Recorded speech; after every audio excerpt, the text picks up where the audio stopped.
আসসালামু আলাইকুম ওয়া রাহমাতুল্লাহি ওয়া বারাকাতুহু। নাহমাদু ওয়া নুসাল্লি আলা রাসূলিল কারীম, আম্মা বাদ। ফাআউযু বিল্লাহি মিনাশ শাইতানির রাজীম। বিসমিল্লাহির রাহমানির রাহিম। ইনিল হুকমু ইল্লা লিল্লাহ। সাদাকাল্লাহুল আলিয়্যুল আযীম। সবাই পড়ি সাল্লাল্লাহু আলাইহি ওয়াসাল্লাম। ইসলামী আন্দোলন বাংলাদেশ কর্তৃক আয়োজিত আজকে মহাসমুদ্রের সম্মানিত সভাপতি আমাদের শেরে তাজ হযরত পীর সাহেব হুজুর চরমনাই দামাত বারকাতুহুল আলিয়া, মঞ্চে উপবিষ্ট জাতির শ্রেষ্ঠ সন্তান শ্রদ্ধাভাজন ওলামায়ে কেরাম, ইসলামী দলের নেতৃবৃন্দ, অন্যান্য দলের নেতৃবৃন্দ, সামনে উপবিষ্ট ইসলাম প্রিয় দেশপ্রেমী ভাইয়েরা আমার, আজকে সম্মেলন কেন? আমরা পিআর সিস্টেম নির্বাচন চাই, সংখ্যানুপাতিক হারে নির্বাচন চাই। বিএনপি কেন মানছে না?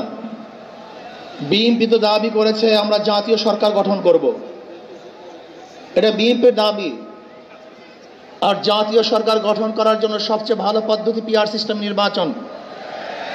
জাতীয় সরকার সর্বদলের অংশগ্রহণমূলক সরকার, আর সর্বদলের অংশমূলক সরকার গঠন হতে পারে একমাত্র পিআর সিস্টেম নির্বাচনের ভিত্তিতেই।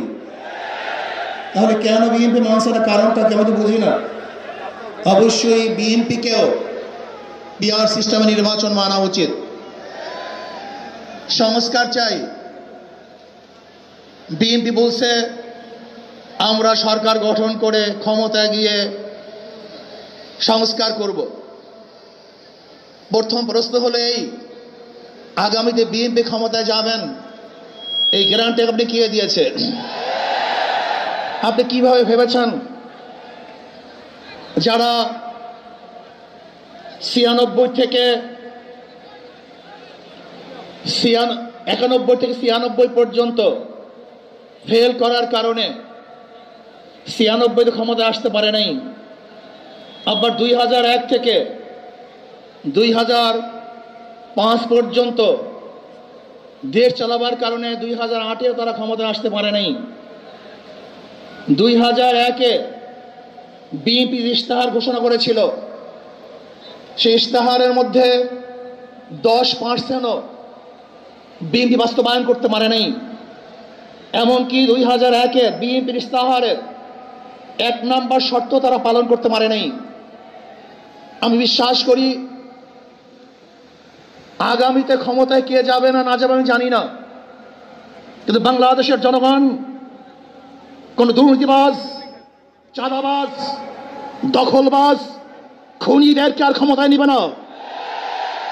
বাংলাদেশের জনগণ রক্ত দিয়েছে, জীবন দিয়েছে বাংলাদেশে চাঁদাবাজি করার জন্য নয়, খুন করার জন্য নয়, দেশকে দখল করার জন্য নয়, দুর্নীতি করার জন্য মানুষ রক্ত দেয়, জীবন দেয় নাই। বাংলাদেশের মানুষ জীবন দিয়েছিল, মানুষ মুক্তি পাবে, শান্তি পাবে। আমার গরিব দুঃখী মানুষ ক্ষুধার্ত থাকবে না। বাংলাদেশের একজন মানুষ খোলা আকাশের নিচে থাকবে না। বাংলাদেশের একজন গরিব বস্ত্রহীন থাকবে না। আমার বাংলাদেশের কোন মানুষ গুম হবে না, খুন হবে না। বাংলাদেশের কোন ব্যবসায়ীকে চাঁদা দিতে হবে না। বাংলাদেশের প্রত্যেক নাগরিক অধিকার বাস্তবায়ন হবে, তারা শান্তিতে বসবাস করতে পারবে, নির্বিঘ্নে ঘুমাতে পারবে। আমার মা বোনরা ইজ্জত দিয়ে রাস্তায় চলাফেরা করতে পারবে। বাংলাদেশের মসজিদ থাকবে, মাদ্রাসা থাকবে, দাড়ি থাকবে, টুপি থাকবে। দাড়ির উপরে কেউ আক্রমণ করতে পারবে না, টুপিকে ছিনিয়ে কেউ নিতে পারবে না, ইসলামের বাইরে কেউ আইন পাস করতে পারবে না। এর জন্য জীবন দিয়েছিল, রক্ত দিয়েছিল। দ্বিতীয়বার দাড়ি টানবে এই দৃশ্য দেখার জন্য মানুষ রক্ত দেয় নাই। মৌলবাদীর বিরুদ্ধে আঙ্গুল তুলবে, মোল্লা বলে গালি দিবে, আজকে টুপি দাড়িওয়ালাদের ক্ষমতায় যেতে দেবে না, এই স্লোগান শোনার জন্য মানুষ রক্ত দেয় নাই। এই দৃশ্য দেখার জন্য বুকের তাজা রক্ত জমিনে ঢেলে দিয়ে মানুষ শাহাদাত বরণ করে নাই, বরং বাংলাদেশের মানুষ শাহাদাত বরণ করেছিল এই জাতিকে মুক্তি দেওয়ার জন্য, কোরআন ও সুন্নাহর আইন বাস্তবায়ন করার জন্য। বাংলাদেশের মানুষ ওই ভারতের গোলামি করার জন্য রক্ত দেয় নাই। বাংলাদেশের মানুষ ভারত আমাদের দেশে কর্তৃত্ব নেতৃত্ব করবে, আমেরিকা আমাদের দেশে কর্তৃত্ব নেতৃত্ব করবে, এর জন্য বাংলাদেশের মানুষ জীবন দেয় না, রক্ত দেয় নাই। বাংলাদেশের মানুষ সাধন, তারা নিজেরা আইন প্রণয়ন করবে, নিজেরা সংসদ পরিচালিত করবে, তারা নিজেদের পায়ে দাঁড়াবে। বাংলাদেশের মানুষ জীবন দিতে পারে কিন্তু কার গোলামি করতে পারে না। প্রিয় ভাইয়েরা আমার, আমি বিশ্বাস করি আজকে মঞ্চে যারা আছেন যদি আমরা মুনাফিকি না করি, মঞ্চে যারা আছে যদি মুনাফিকি না করি, মুখের এবং কাজের কথা যদি একসাথে থাকেন, মুখের সাথে কাজের যদি মিল থাকেন, আমি এই লক্ষ জনতার সামনে কসম করে বলতে পারি আগামীতে ক্ষমতায় যাবে ইসলাম, ক্ষমতায় যাবে ইসলাম, কোনো সন্দেহ নাই।